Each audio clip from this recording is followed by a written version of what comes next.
বলছে মা, আরে কি কথা বলছো মা? লৌহকে জলে সিদ্ধ করা করা যায় না মা, কোনোদিন করতেও পারে না কেউ মা। আমি পারবো পিতা। না না মা, তুমি তুমি ভুল ধারণা করছো মা। তুমি তুমি মহলে ফিরে যাও মা, তুমি মহলে ফিরে যাও। আমি নিশ্চয়ই পারবো পিতা। মা বেহুলা, বারবার বারবার তুমি একই কথা বলছো মা। আমি তো বলতেছি তুমি লৌহ করে সিদ্ধ করতে পারবে না। আমি পারবো পিতা। তাই যদি হয় তবে ঠিক আছে মা। এতদিন এতদিন তোমার ইচ্ছাকে অপূরণ করে রাখিনি, আজকেও আজকেও তোমার ইচ্ছা অপূরণ করে রাখবো না। ওরে ভাই, তবে তবে দাও লোক ভাই,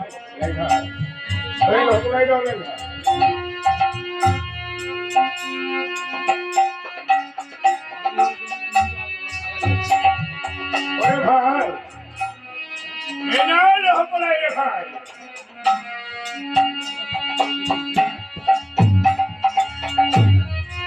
মা বেহুলা, পিতা।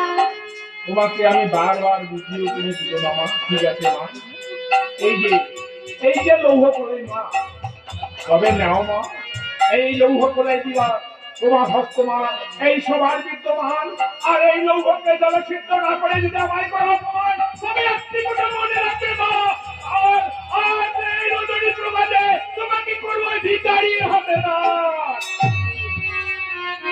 তুমি আমায় দুহাত তুলে আশীর্বাদ করো না পিতা।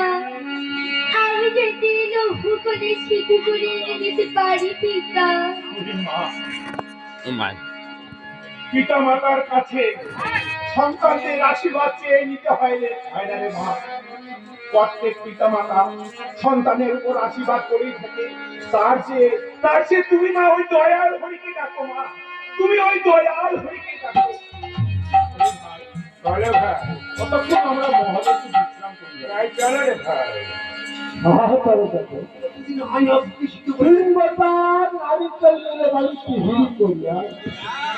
রন্ধন করা অন্তর্গ্রস্ত হল তিন মুষ্টি কাছে খড়ি কুড়িয়া পড়িয়ে খাই, তবুও সিদ্ধ না হয় এই লোহারে করে। এখন তৈলবাড়ি মনে কিছু কি বলছে, আমি তাহার